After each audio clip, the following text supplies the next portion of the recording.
Hi, greetings from Malaysia. So welcome back to the channel. So I have in hand here is the Viltrox 85mm STM AF autofocus lens for the Sony E-mount system. So as you know that previously I have actually reviewed the X mount 85mm. So the feedback from the X mount is actually very good. So will this E-mount performs the same? So let's get into the review of the 85mm Viltrox for E-mount. So before that, remember to subscribe to the channel and let's get into the unboxing of the 85mm. So as usual, the box is pretty simple. You get the pouch, warranty card, and also some instruction manuals. This is the Viltrox 85mm STM. So this is a very well built lens. It's quite hefty. The build quality I say is the best from the China company. So no doubt it feels very solid in the hand. So this will be selling in Malaysia for around 1,400 to 1,500 ringgit. So after a few days of testing the Viltrox 85mm for E-mount, I found out that the continuous autofocus on this lens is very reliable, especially if you are using on the Sony newer body like the A7 III, A7R3 and also the A6400.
During my other tests using the older type of Sony NEX camera, like for example in this video the NEX 5T, I found out that the focusing speed are not so good, but it's usable. I don't think it's the problem of the lens, but actually the problem of the old hybrid autofocus system in which Sony are based on contrast only. So the current new model are all hybrid face detection plus contrast based. So it will improve a lot if you're using on new body.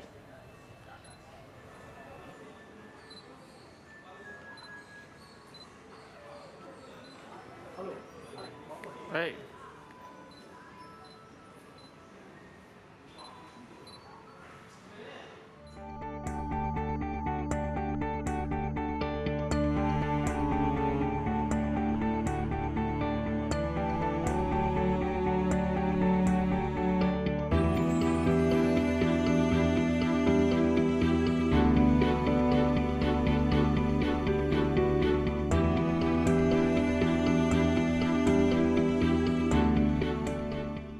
So during my testing, I also found out that this 85mm, if you're using wide open at 1.8, slight vignetting will also happens in your image. But if you stop down it to about 2.8, then the vignetting will be gone.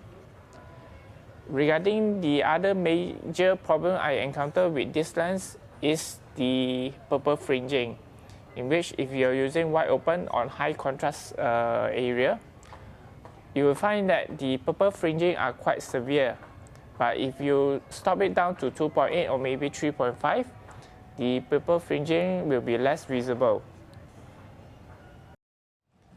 So the last issue I'm going to touch about regarding this 85mm is the sharpness. I would say that this sharpness will actually blow you away, because for $379 US, I don't think you can get any sharper than this. The details from the center is fabulous. Okay, if you're nitpicking, okay, the corner are slightly soft, but I think it's quite normal for all available lenses in the market, because corner are not meant to be that sharp as compared to center. But if you're comparing the overall image quality, the sharpness from this 85mm 1.8, even if you're using wide open, are very, very good.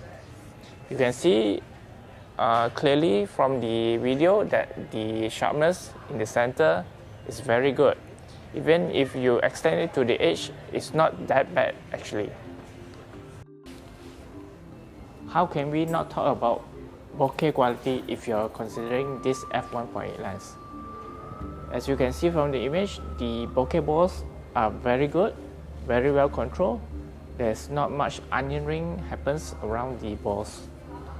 So about the background blur, it's also very well controlled, very creamy, and it's not busy at all.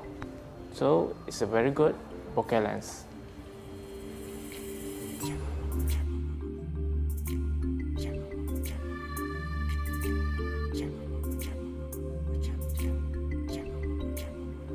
During my testing using very old E-mount camera body like the Sony NEX 7, in which produced in around the year 2011, I found that this lens are, frankly speaking, is not usable in terms of autofocus performance. So if you intend to get this Viltrox 85mm on your very old NEX body, please test it out first before making the final purchase. To conclude this, if today you need an 85mm and $400 is what you have today and you need it now, so don't think any further, get the Viltrox 85mm 1.8. But if you have extra to spend, should you be considering this 85mm FE from Sony? Well, that will be in the next comparison, where I will be comparing these two 85mm 1.8 for the Sony E-mount system. So remember to subscribe to the channel, and I'll see you in the next comparison video against these two